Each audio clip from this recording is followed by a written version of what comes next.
All right, this is going to be a pretty fast micro training. Actually did it and forgot to hit record. So it's going to be even faster than that last one. We're going to be in Ezekiel this week. Ezekiel's a wonderful book. The lesson manual does a really great job at helping us break down Ezekiel so we can understand it and teach it. There's some things in Ezekiel that probably don't need to be taught. So and some other things where we might take the wrong emphasis. And so I just wanted to point out just maybe a couple things that were helpful to me. When I talked about things that don't need to be taught, Ezekiel chapter 1, I'm going to skip it, right? I mean, especially because of this sentence right here. While some have attempted to explain what these figures and objects represent, the full meaning of Ezekiel's vision has not yet been revealed to us by the Lord.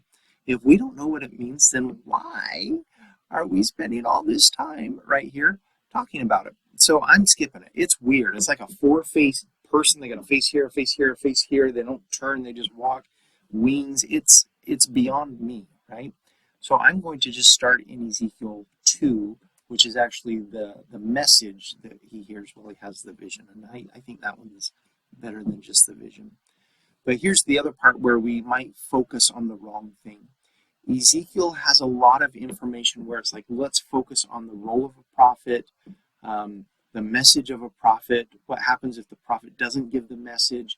And it would be easy for students to leave class and say, I learned a lot about a prophet, which is wonderful.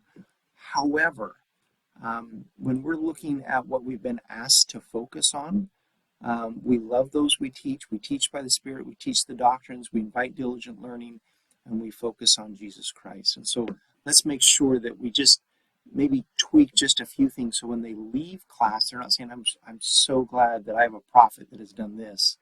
That they leave class and say, I'm so glad that I have a God who has done this. So let me just show you maybe just one quick example of what I mean by that. It says in the lesson manual, which again is good, it has the students read Ezekiel chapter 2, verses 3 through 7. And then what can we learn from verse 7 about the role of a prophet?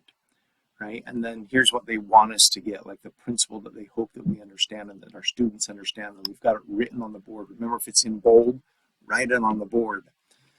Prophets speak and teach the words the Lord has given them. Now again, even though the Lord is mentioned in that sentence, the focus of that sentence is all about prophets. And I don't know if it should be. It's like the song, We Thank Thee, O God, for a Prophet. Everybody thinks, oh, that's a wonderful song about a prophet.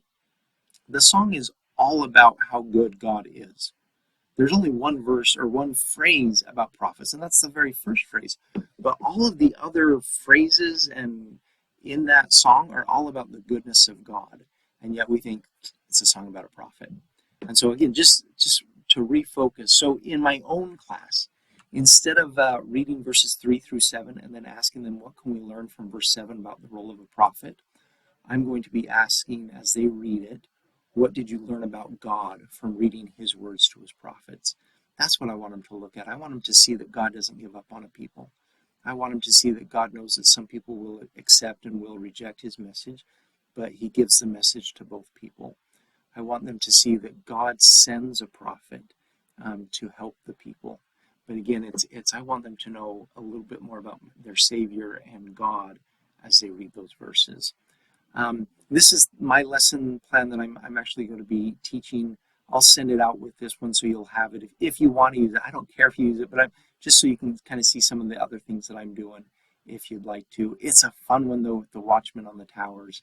There's a good video with it. There's some older seminary videos about a watchman on the tower, too, if you want to find those. I'm sure you can find them on YouTube. All right, we'll see you all later. I hope you have a great weekend. Bye. Oh, and happy Halloween.